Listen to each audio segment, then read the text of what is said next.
একটা সরকারের ইন্টেনশনটা কী ছিল সেটা হচ্ছে সবচেয়ে বড় কথা।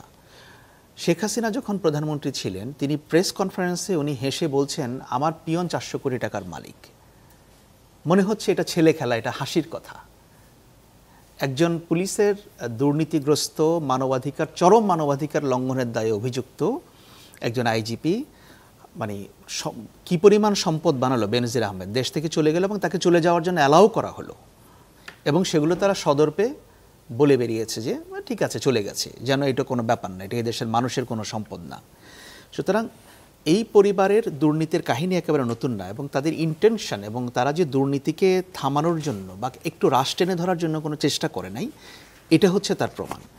আর ব্যক্তিগতভাবে এইখানে শেখ হাসিনার তাদের আরও দুর্নীতির যে কাহিনী, যেমন পূর্বাচলের প্লট সংক্রান্ত একটা বিষয় বললেন, 60 কাঠা প্লট তারা নিয়েছে, বিভিন্ন পত্রপত্রিকা এসেছে, অথচ ইনি কিন্তু বলতেন আমার চাওয়া পাওয়ার কিছু নাই। তা আমার কথা হচ্ছে আপনি এত বছর দেশের প্রধানমন্ত্রী থাকলেন, আপনার পূর্বাচলে 60 কাঠা প্লটের প্রয়োজন কি? কেন একটা বিশাল অঙ্ক? এবং পুরা পূর্বাচল এরিয়াটা এটা তো করা হয়েছিল মানে বিএনপি সরকারের সময় কাজ শুরু হয়েছিল, তার আগে আওয়ামী লীগের সময় এটাকে ব্যাপকভাবে এই জমি আরও অধিগ্রহণ করা হয়, বড় করা হয়।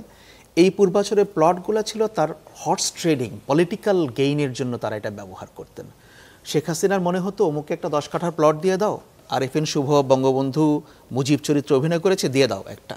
অমুককে মনে হতো সে আমার দলে যোগ দিয়েছে, তাকে 5 কাঠা দিয়ে দাও। আমার মনে হয়েছে আমার পরিবারের জন্য 10 কাঠা প্রয়োজন, দিয়ে দাও। এই পূর্বাচলের প্লট নিয়ে এই কাহিনী করেছে।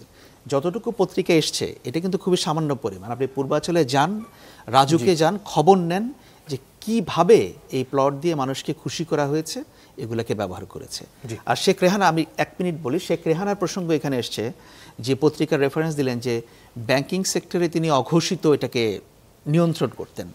আমি তখন সাংবাদিকতায়, এখন গত মাস দেড়েক ধরে নাই, আমি একদম দুর্নীতি দমন কমিশনের তৎকালীন ক্লোজ একজনের কাছ থেকে আমি শুনেছি যে বেসিক ব্যাংকের যে আব্দুল হাই বাচ্চু, তার বিরুদ্ধে আওয়ামী লীগ ক্ষমতায় থাকার সময় কোনো ব্যবস্থা নিতে পারে নাই, শুধু শেখ রেহানার কারণে, শুধু শেখ রেহানার কারণে। এই অভিযোগ কিন্তু অত্যন্ত প্রবল। তো সুতরাং এগুলোর একটা হিস্ট্রি আছে, বর্তমানের সঙ্গে অতীতকে মেলালে সহজেই বুঝতে পারবো।